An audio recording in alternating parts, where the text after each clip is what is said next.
Hi hello friends, welcome to my channel. எல்லோரும் எப்படி இருக்கீங்க? எல்லோரும் நல்லா இருப்பீங்கன்னு நினைக்கிறேன். இன்றைக்கி நம்மளோட சேனலில் கிச்சனுக்கு தேவையான சின்ன சின்ன டிப்ஸ் தான் பார்க்க போகிறோம். வாங்க பார்க்கலாம். தேங்காய் வந்து ரொம்ப நாள் கெட்டு போகாமல் இருக்க என்ன செய்யலாம்னா, நான் இன்றைக்கி ஒரு தேங்காய் உடச்சி காமிக்கிறேன். தேங்காய் தண்ணி எப்போவுமே நம்ம வேஸ்ட் ஆக்கக்கூடாது. தேங்காய் உடச்ச உடனே குடிச்சிடுங்க. இல்லைனா ஃப்ரிட்ஜில் ஸ்டோர் பண்ணி வச்சுக்கிட்டு ஆப்பமாக வரைக்கும் போது தண்ணிக்கு பதிலாக தேங்காய் தண்ணியை சேர்த்து அரைச்சா ஆப்பம் நல்லா சாஃப்டாக வரும், நல்ல டேஸ்ட்டாகவும் இருக்கும்.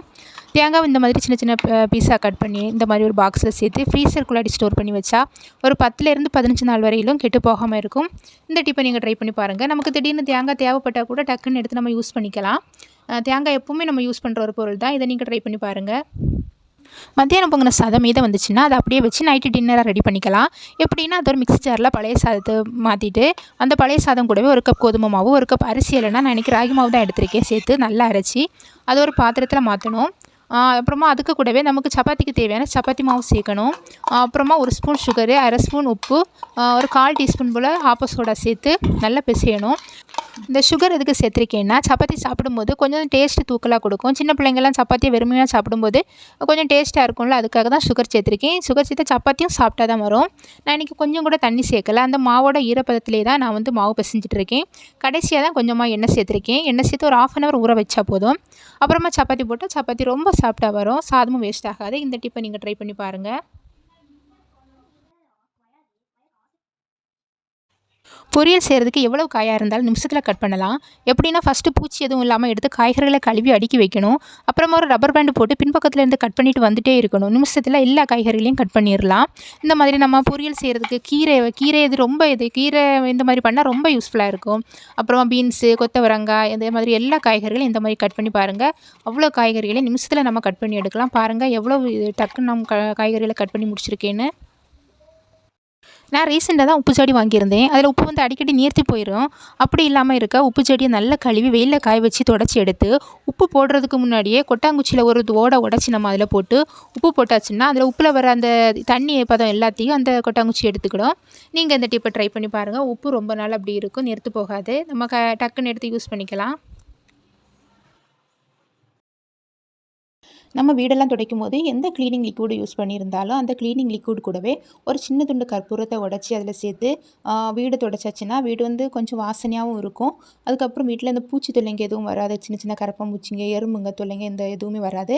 இந்த மாதிரி எங்கள் வீட்டு இந்த கதவு ஓரங்களெல்லாம் நிறைய எறும்புங்க சின்ன சின்ன எறும்புங்க நிறைய வந்துட்டு இருந்துச்சுங்க. இந்த மாதிரி துடைச்சி பார்த்து இந்த மாதிரி பூச்சிங்க தொல்லை எதுவுமே இல்லை. நீங்கள் இதை ட்ரை பண்ணி பாருங்கள். சின்ன வெங்காயம் உரிக்க ரொம்ப கஷ்டப்படும். இந்த டைமில் நம்ம என்ன செய்யணும்னா, சின்ன வெங்காயம் உரிக்கிறதுக்கு 10 நிமிஷத்துக்கு முன்னாடி சின்ன வெங்காயத்தை தண்ணியில் போட்டு எடுத்து 2வது உரிச்சிச்சுன்னா தோல் வந்து ஈஸியாக ரிமூவ் ஆகி வந்துடும். அதேபோல் பூண்டையும் உரிச்சு பாருங்கள், சூப்பராக சின்ன வெங்காயம் தோலும் பூண்டும் ஈஸியாக வந்துடும். இன்றைக்கி சின்ன வெங்காயம் பூண்டு வச்சு ஒரு சூப்பரான குழம்பு ரெசிபி ஒன்று பார்க்கலாம். ஃபஸ்ட்டு கடாயில் கடுகு, வெந்தயம், கருவேப்பிலை போட்டு தாளிச்சதுக்கப்புறமா நம்ம தோல் உரிச்சு வச்சுருக்கிற பூண்டையும் சின்ன வெங்காயத்தையும் சேர்த்து நல்லா வதக்கி எடுக்கணும். சின்ன வெங்காயம் வதங்கிறதுக்காக நான் கொஞ்சமாக உப்பு சேர்த்துருக்கேன். உப்பு சேர்த்தா வந்து வெங்காயம் சீக்கிரமாக வதங்கி கிடைக்கும். பூண்டு, சின்ன வெங்காயம் வதங்கினதுக்கப்புறமா ஒரு தக்காளி, நல்லா பழுத்த தக்காளியை சேர்த்துருக்கேன். அதையும் சேர்த்து நல்லா வதக்கி எடுக்கணும். அப்புறமா இன்னும் கொஞ்சம் கொஞ்சமாக மசாலாக்கள் சேர்க்கலாம். 1/4 டீஸ்பூன் மஞ்சள் தூள், 1 ஸ்பூன் மிளகாத்தூள், 2 ஸ்பூன் வந்து தனியாத்தூள் சேர்த்து நல்லா அந்த எண்ணெயிலே நல்லா வதக்கி எடுப்போம். இந்த மாதிரி எண்ணெயில் வறுத்தெடுத்தாச்சுன்னா அந்த மிளகாத்தூளோட கலரும் நல்லா கிடைக்கும், அதோட பச்சை வாசனையும் போயிடும். அப்புறமா புளி கரைசலை சேர்ப்போம். புளி கரைசலையும் சேர்த்ததுக்கப்புறமா கொஞ்சமாக தண்ணி சேர்த்துருக்கேன். தண்ணி சேர்த்து கொதிக்க விட்டாச்சுன்னா குழம்பு சூப்பராக ரெடி ஆகிடும். இப்படியே யூஸ் பண்ணிக்கலாம். நான் எங்கள் வீட்டில் தேங்காய் சேர்த்தா இன்னும் பிள்ளைங்க சாப்பிடுவாங்க.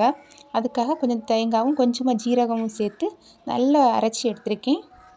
அரைச்சி எடுத்த தேங்காவையும் இதில் சேர்த்து கொஞ்சமாக தண்ணியும் ஆட் பண்ணி ஒரு 5 நிமிஷம் வச்சு எடுத்தாச்சுன்னா ஒரு சூப்பரான சின்ன வெங்காயம் பூண்டு குழம்பு ரெடி ஆயிரும். அப்புறமா இன்னும் கொஞ்சம் டேஸ்ட்டு தூக்கலாக கொடுக்குறதுக்காக ஒரு சின்ன துண்டு வெல்லம் சேர்த்துருக்கேன். எப்போவுமே காரக்குழம்பு, தீயல் இந்த மாதிரி எதுவும் செய்யும்போதும் ஒரு சின்ன துண்டு வெல்லம் சேர்த்து பாருங்கள். அதோட டேஸ்ட்டு இன்னும் நல்லாயிருக்கும். இதை நீங்கள் ட்ரை பண்ணி பாருங்கள்.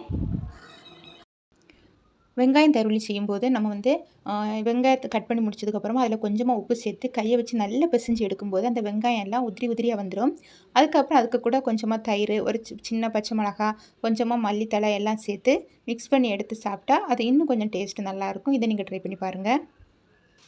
தக்காளி ரசம் செய்யும்போது நம்ம எப்போவுமே தக்காளியாக கையாலேயே புழிஞ்சி தக்காளி ரசம் செய்வோம். அப்படி செய்யாமல் தக்காளியை கொஞ்சமாக வேக வச்சு அதுக்கப்புறமா தோலெல்லாம் ரிமூவ் பண்ணி எடுத்துட்டு அதுக்கப்புறமா நல்லா பிழிஞ்சி எடுத்துட்டு அந்த பிழிஞ்ச தக்காளி கூட கொஞ்சமாக புளி தண்ணி, உப்பு, அப்புறமா 4-5 பல் பூண்டு, ஒரு 1/2 ஸ்பூன் ஜீரகம், 1/2 ஸ்பூன் மிளகு சேர்த்து மிக்ஸியில் ஒரு பல் சோடா விட்டு அதையும் இதுக்கு கூட சேர்த்து கலந்துட்டு அப்புறமா கடுகு கருவேப்பிலை போட்டு தாளிச்சிட்டு இந்த தக்காளி ரசத்தை எடுத்து அந்த தாளிப்பு கூட விட்டு லேசாக கொதி வந்தோடனே மல்லியில் தூவி இறக்கியாச்சுன்னா தக்காளி ரசம் இன்னும் டேஸ்ட்டாக இருக்கும். நீங்கள் இப்படி ட்ரை பண்ணி பாருங்கள்.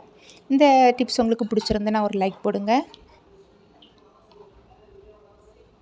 மசாலா ஐட்டங்கள் இந்த மாதிரி மாவு ஐட்டங்கள் எல்லாம் வாங்கும்போது பாதி யூஸ் பண்ணிவிட்டு மீதியை அப்படியே வைக்கும்போது அந்த கவரில் பூச்சிங்கெல்லாம் வர ஆரம்பிக்கும். நம்ம கடைகளிலே க்ளோஸ் ஆகி கிடைக்கிற மாதிரி எப்படி பண்ணணும்னா ஒரு கத்தியை லேசாக ஹீட் பண்ணி எடுத்துகிட்டு இந்த மாதிரி அழுத்தம் கொடுத்து இழுத்து எடுத்துட்டால் போதும், ஃபுல்லாக க்ளோஸ் ஆயிரும். கடைகளில் கிடைக்கிற மாதிரியே க்ளோஸ் ஆகி கிடைக்கும். நீங்கள் இந்த டிப்பை ஃபாலோ பண்ணி பாருங்கள். இந்த வீடியோ உங்களுக்கு பிடிச்சிருந்துன்னா மறக்காமல் லைக் பண்ணுங்கள். இதில் எந்த டிப்பு உங்களுக்கு யூஸ்ஃபுல்லாக இருந்துச்சுன்னு மறக்காமல் கமெண்ட் பண்ணுங்கள். அப்படியே நம்மளோட சேனலை சப்ஸ்கிரைப் பண்ணுங்கள். தேங்க்யூ. தேங்க்ஸ் ஃபார் வாட்சிங்.